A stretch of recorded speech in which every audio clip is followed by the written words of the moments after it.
ನಮಸ್ಕಾರ ಸ್ನೇಹಿತರೆ, welcome back to my YouTube channel. ಬನ್ನಿ ಇವತ್ತಿನ ಯಜಮಾನ ಹಾಗೂ ರಾಮಚಾರಿ ಸಂಚಿಕೆಯಲ್ಲಿ ಏನೇನಾಗುತ್ತೆ ಅಂತ ನೋಡ್ಕೊಂಬರೋಣ. ಅದಕ್ಕೂ ಮುಂಚೆ ಯಾರು ನನ್ನ ಚಾನಲ್ ಸಬ್ಸ್ಕ್ರೈಬ್ ಮಾಡದೆ ನೋಡ್ತಾ ಇದ್ದೀರಾ, ಪ್ಲೀಸ್ ಸಬ್ಸ್ಕ್ರೈಬ್ ಮಾಡಿ. ಇಂದಿನ ಸಂಚಿಕೆಯಲ್ಲಿ ರಾಘು ಪರ್ಸ್ ಬಿಡಿಸ್ಕೊಂಡು ಹೋಗಿರ್ತಾನೆ. ಹಿಂದೆಯಿಂದ ಇಬ್ಬರು ಜಾನ್ಸಿನ ಕರೀತಾರೆ.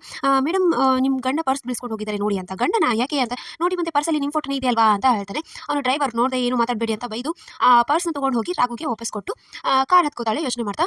ಈತ ತುಳಸಿ ತಾನು ದುಡ್ಡು ಕದಿ ಅಂತ ಹೇಳಿರೋ ಆಫೀಸ್ ಗಲ್ಗೆ ಕಾಲ್ ಮಾಡಿ ಹೇಳ್ತಾಳೆ, ಏನು ಆಯ್ತಾ ಕೆಲಸ ರಾಘು ಆಫೀಸಿಂದ ಹೊರಟನ ಅಂತ ಎಲ್ಲ ಹೇಳಿದ ತಕ್ಷಣ ಹುಡುಗಿ ನಡೆದಿರೋದನ್ನೆಲ್ಲ ಹೇಳ್ತಾನೆ. ರಾಘು ತುಂಬ ಕ್ಲೆವರ್ ಇದ್ದಾನೆ, ತುಂಬ ಬುದ್ಧಿವಂತ ಇದ್ದಾನೆ, ಎಲ್ಲನೂ ಇದು ಮಾಡಿಬಿಟ್ಟ ಅಂತ ಎಲ್ಲ ಹೇಳ್ತಾಳೆ. ಅದಕ್ಕೆ ನಿಮ್ಮ ಹೆಸರೇನು ಬಾಯ್ಬಿಟ್ಟಿಲ್ಲ, ಆದರೆ ಅವ್ನಿಗೆ ರಾಘುಗೆ ಗೊತ್ತಾಗಿದೆ ನಿಮ್ಮ ಹಿಂದೆ ಯಾರೋ ಇದ್ದಾರೆ ಅಂತ ಹೇಳಿದಾನೆ ಅಂತ ಹೇಳ್ತಾಳೆ.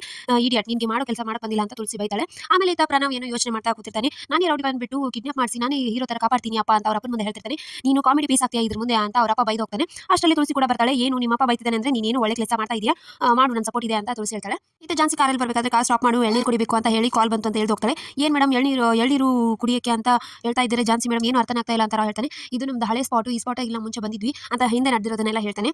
ಜಾನ್ಸಿ ಮೇಡಮ್ 2 ಸ್ಟ್ರಾ ಹಾಕಿ ಒಂದೇ ಇದರಲ್ಲಿ ಕುಡಿಬೇಕು ಅಂತ ಎಲ್ಲ ಹೇಳಿದ್ದನ್ನ ಎಲ್ಲ ನೆನ್ಪು ಮಾಡ್ಕೊಂಡು ಹೇಳ್ತಾನೆ. ಆಮೇಲೆ ಅಷ್ಟರಲ್ಲಿ ಜಾನ್ಸಿ ಎಳ್ನೀರು ಕೊಡು 3 ಅಂತ ಹೇಳಿ ಇದನ್ನ ಮಾಡೋಷ್ಟರಲ್ಲಿ ಅವನು ಅಂಗಡಿಯವನು ಮೇಡಮ್ ಚೆನ್ನಾಗಿದ್ದೀರಾ ಅಂತ ಹೇಳಿ ಒಂದೇ ಎಳ್ನೀರಲ್ಲಿ 2 ಸ್ಟ್ರಾ ಹಾಕಿ ಕೊಡ್ತಾನೆ.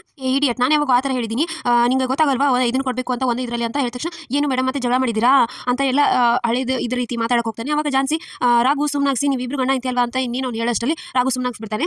ಆಮೇಲೆ ಜಾನ್ಸಿ ಕೋಪದಿಂದ ಅವನ ಹೊಡೆಯಕ್ಕೆ ಹೋಗಿರ್ತಾಳೆ. ಈ ಥರ ರಾಮಾಚಾರಿ ಮನೆಯವ್ರಿಗೂ ರಾಘು ದುಡ್ಡು ಕದಿನ ಅಂತ ಹೊರಗೆ ಹಾಕಿದ್ದು ಎಲ್ಲ ಗೊತ್ತಾಗುತ್ತೆ. ಅದಕ್ಕೆ ರಾಮಾಚಾರಿ ಅಮ್ಮ ಹೇಳ್ತಾರೆ, ಈ ನೀನು ಡೈರೆಕ್ಟಾಗಿ ಹೇಳೋದು ಬಿಟ್ಟು ಈ ಥರ ಮಾಡ್ತಾ ಇದ್ದೀನಲ್ಲ ಅಂತ ಹೇಳಿದ ತಕ್ಷಣ ರಾಮಾಚಾರಿ ಹೇಳ್ತಾನೆ, ಇಲ್ಲ ರಾಘು ನಾವು ಮೀಟ್ ಆಗಿದ್ವಿ, ಅವಾಗ ಹೇಳಿದಾನೆ ಡೈರೆಕ್ಟಾಗಿ ಹೇಳಿದ್ರೆ ಜಾನ್ಸಿಗೆ ಏನಾದರೂ ತೊಂದರೆನೂ ಆಗ್ಬೋದು, ಈ ಥರ ಒತ್ತಾಯವಾಗಿ ಹೇಳಿದ್ರೆ ಅದಕ್ಕೆ ಈ ಥರ ಮಾಡ್ತಿದ್ದಾನೆ ಅಂತ ಹೇಳಿದಾನೆ ಅಂತ ಮಾತಾಡ್ತಿರ್ತಾರೆ. ಈತ ಜಾನ್ಸಿ ಕೆಲಸ ಅವನು ಎಳ್ನೀರನ್ನು ಹೊಡಿಬೇಕನ್ನೋಷ್ಟರಲ್ಲಿ ಅನಿಗೆ ಕಾಲ್ ಮಾಡ್ತಾಳೆ. ಕಾಲ್ ಮೇಡಮ್ ಅಂತ ಮಾತಾಡಕ್ಕೆ ಹೋಗ್ತಾಳೆ. ಅವನು ಇದಿಲ್ಲ ಮೇಡಮ್, ಅವನಿಗೆ ಜಾನ್ಸಿ ಅವನು ಸರಿ ಇಲ್ಲ, ಯಾವ ಥರ ಬೇಕಾದರೂ ಹೇಳಿ ನಂಬಿಸ್ತಾನೆ, ಆ ಥರ ವ್ಯಕ್ತಿ ಇದ್ದಾನೆ ಅವನು, ನನಗೂ ಅದೇ ಥರ ಮಾಡಿದ್ದಾನೆ ಅಂತ ರಾಘು ಬಗ್ಗೆ ಸುಳ್ಳು ಇದನ್ನು ಹೇಳ್ತಾಳೆ. ನನಗೂ ಗೊತ್ತಾಗುತ್ತೆ ಈ ಜಾನ್ಸಿ ಮುಂದೆ ಏನು ನಡೆಯೋದಿಲ್ಲ ಅಂತ ಹೇಳಿ ಜಾನ್ಸಿ ಕಾಲ್ ಮಾಡಿ ಹೇಳ್ತಾಳೆ. ಈ ಅನಿಕಾ ಮಾತಾಡೋದನ್ನೆಲ್ಲ ಪಲ್ಲವಿ ಹಿಂದೆ ಕೇಳಿಸ್ಕೊತಾಳೆ. ಆಮೇಲೆ ಈತ ಪ್ರಣವ್ ಒಂದಷ್ಟು ರೌಡಿಗಳನ್ನ ಕರೆಸಿ ಈ ಥರ ಕಿಡ್ನಾಪ್ ಮಾಡಬೇಕು, ನಾಳೆ ಜಾನ್ಸಿ ಜಾಗಿಂಗ್ ಬರ್ತಾಳೆ ಅಂತ ಅವ್ರಿಗೆಲ್ಲ ಪ್ಲಾನ್ ಹೇಳ್ತಾನೆ. ಆಮೇಲೆ ಈತ ಜಾನ್ಸಿ ಕಾಲ್ ಮಾಡಿ ವಾಪಸ್ ಬರೋ ಅಷ್ಟರಲ್ಲಿ ರಾಘು ಇದನ್ನೆಲ್ಲ ಹೇಳಬೇಡ, ಈ ಥರ ಆಗಿದೆ ಅಂತ ಎಲ್ಲ ನಡೆದಿರೋದನ್ನ ಕೆಲಸದ ಮುಂದೆ ಹೇಳ್ತಾನೆ. ಅದಕ್ಕೆ ಸಾರಿ ಮೇಡಮ್, ಏನೋ ತಪ್ಪಾಯಿತು, ನೀವು ಅಂತ ಬೇರೆಯವ್ರು ಅಂತ ತಿಳ್ಕೊಂಡು ನಿಮ್ಗೆ ಹೇಳ್ಬಿಟ್ಟೆ ಅಂತ ಜಾನ್ಸಿಗೆ ಸಾರಿ ಕೇಳ್ತಾನೆ. ನಿನ್ನ ಕೆಲಸ ಎಷ್ಟಿದೆಯೋ ಅಷ್ಟು ಮಾಡ್ಕೊಂಡು ಹೋಗುತ್ತಲ್ಲ, ಅಷ್ಟೇ ಮಾತೆಲ್ಲ ಮಾತಾಡಬೇಡ ಅಂತ ಅವನಿಗೆ ಬೈದು ಜಾನ್ಸಿ ರಾಯ್ ದುಡ್ಡು ಕೊಟ್ಟು ಬಾ ಅಂತ ಹೇಳಿ ಕಾರಲ್ಲಿ ಹೋಗ್ಬಿಡ್ತಾಳೆ. ಆಮೇಲೆ ಈತ ರಾಯ್ ದುಡ್ಡು ಕೊಟ್ಟು ಹೊರಡ್ತಾರೆ. ಸೊ ಇಷ್ಟಿತ್ತು ಇವತ್ತಿನ ಸಂಚಿಕೆ. ಸೊ ವಿಡಿಯೋ ಇಷ್ಟ ಆಗಿತ್ತು ಅಂದರೆ ಲೈಕ್ ಮಾಡೋದನ್ನ ಮರಿಬೇಡಿ. See in the next. Bye.